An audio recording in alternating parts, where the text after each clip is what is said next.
Welcome aboard the New Delhi Airport Express train, where for about 35 cents I'm heading into the city center today to check out some sights in Delhi.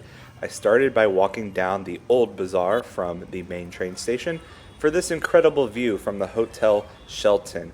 It was under construction when I visited, but the owner was kind enough to walk me to the top so I could get this famous perspective of Old Delhi. Now, it's super easy to get around the city using the metro system. It's cheap, clean, efficient, has air conditioning, so highly recommend doing it on your own. I stopped in this little urban oasis called Ugrasen Ki Baoli.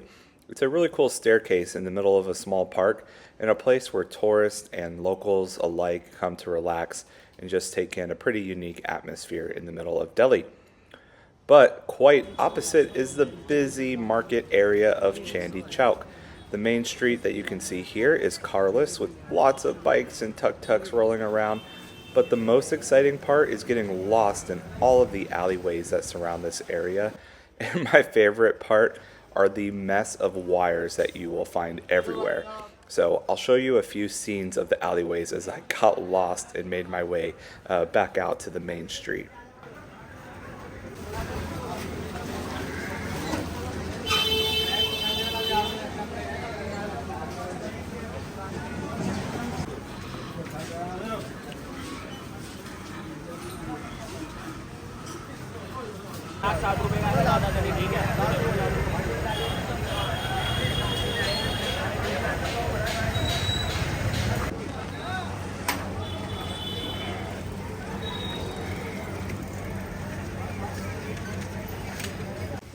I made it back to my hotel and was actually able to use the pool a little bit before a thunderstorm hit late in the afternoon.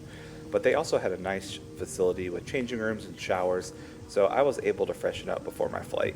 This was the Novotel in New Delhi. But it was time to board my aircraft tonight. This is the Cathay Pacific A350 in business class. My seat is 17A today in the middle of the business class cabin, and this is a nice modern reverse herringbone seat. I typically wasn't a huge fan of these seats in the past on airlines like American, but this aircraft started to change my mind. The thing that was most impressive was the amount of foot space. With all of these flush surfaces, when you put the seat into lay flat mode, there was lots of legroom. There was also storage underneath the seat, and pillows, blankets, slippers, everything provided for a comfortable night.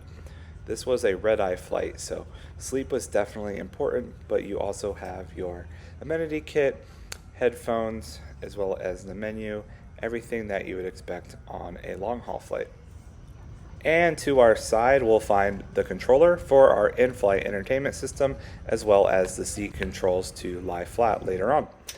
For now, we'll check out the tray table. It's very easy to slide out and flip over to give a pretty good surface, but we won't be needing it yet. With this being a relatively short red-eye flight from New Delhi to Hong Kong, a little under 5 hours, Cathay Pacific is just going to serve breakfast on arrival. We're leaving New Delhi at about 1 in the morning for the short flight over to Hong Kong, so I put on my favorite channel on the entertainment system, which is that in-flight map, but I probably won't be looking at it very much. The cabin was dimmed and everything was prepared for takeoff. Being 1 o'clock in the morning, there wasn't much to see outside, but you gotta love those cameras on the A350 so we can relax and watch our takeoff.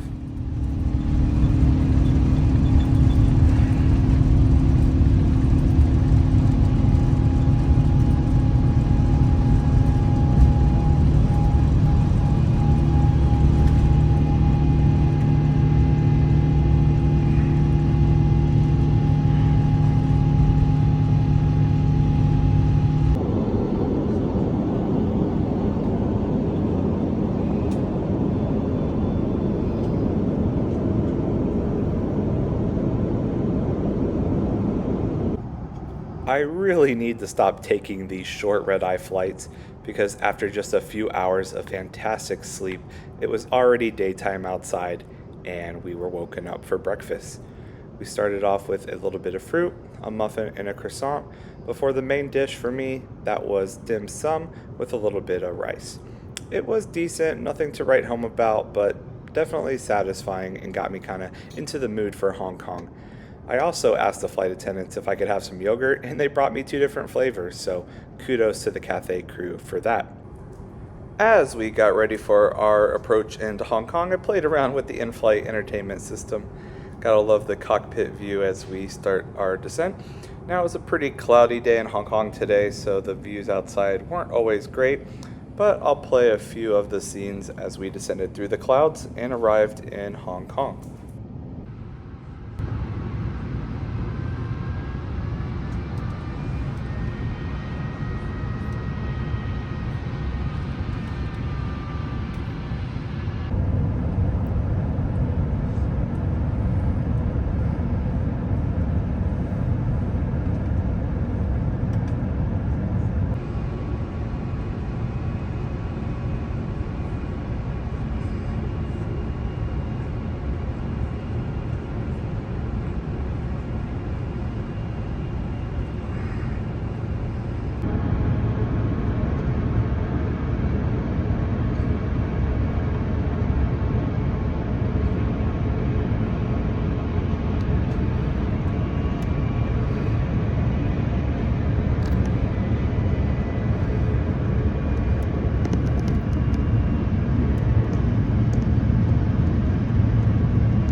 And good morning, Hong Kong. Here is our A350-900 parked at the gate, and it was time to head through customs and immigration and head into the city. This is one of my favorite airports still in the entire world, and I'm pretty sure this installation is new since last time I was here. But we hopped on the Airport Express and I checked into my beautiful hotel in Hong Kong. This was the Kwai Fong Hotel, and I had an absolutely spectacular view of the central Hong Kong skyline all around me.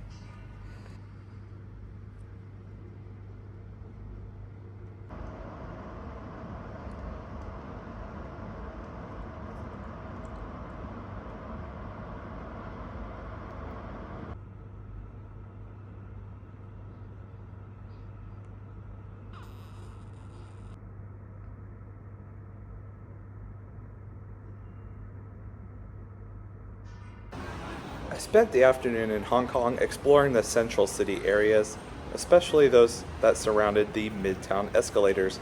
This is a fun way to explore many different streets in Hong Kong without having to walk up any of the steep hills.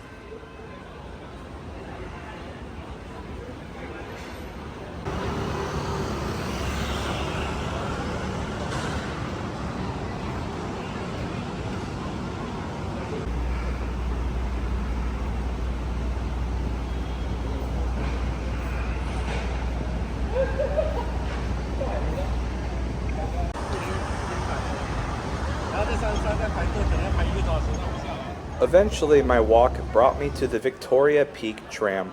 This is probably the most popular attraction in all of Hong Kong, so be sure to reserve your tickets in advance. By doing that, I was able to proceed immediately into the queue for the ride up the mountain and skip the large queue outside for tickets. Even though the crowd was pretty massive, it only took about 20 minutes for me to make it to the front of the line and ride the cable car to the top of the mountain.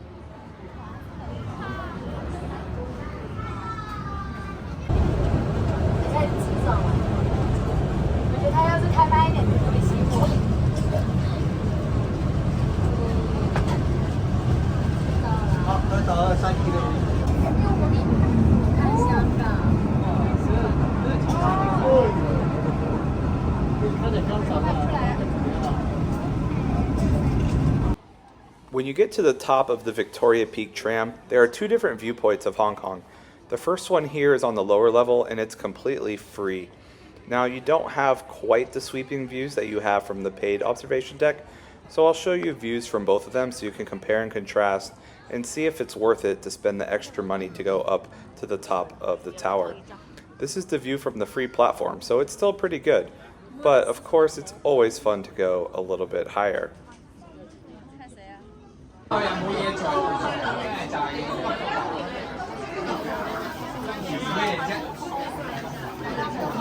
对的，很热闹，我这有热闹。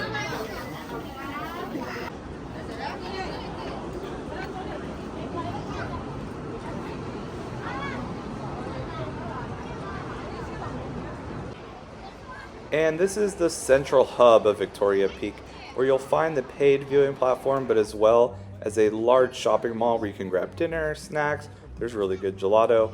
But I headed up to the top of the paid observation deck to take in the views and wait for sunset. Now, this is another attraction that you do need to buy your ticket in advance because they do sell out with limited capacity. So make sure you plan ahead when you buy your tram ticket. You can actually purchase a combo ticket online, so that allows you to both take the Victoria Peak tram as well as go up to the best viewpoint. And I definitely recommend coming up here in the evening if you can time it so you can get both sunset and night. It's definitely fun to see both experiences. The city is absolutely gorgeous at night, and even if it's a foggy day, it seems to clear up at night so you can enjoy those breathtaking Hong Kong views.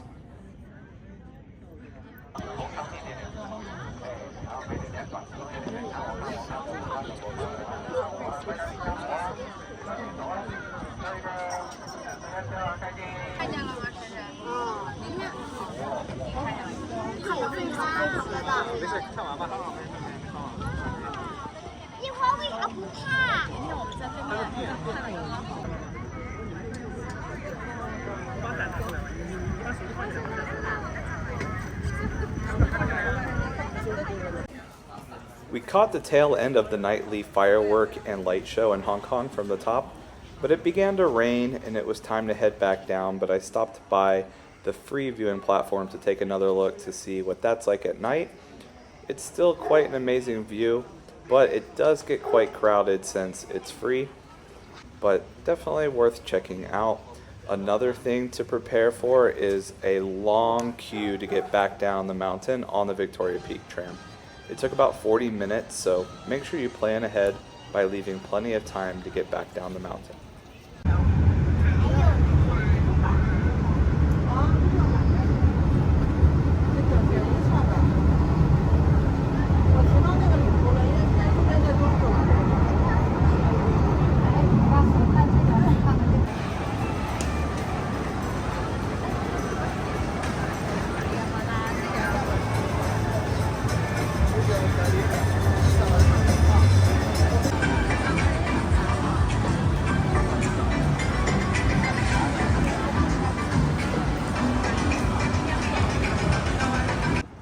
Since it was right at the bottom of the Victoria Peak tram, I walked around the Kwai Fong bar area, which was a very happening area of Hong Kong with street vendors.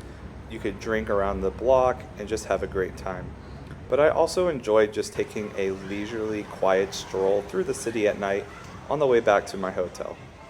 Hong Kong is definitely one of my favorite places for a short layover, so I hope you get a chance to check it out. Thanks for watching, and we'll see you on the next one.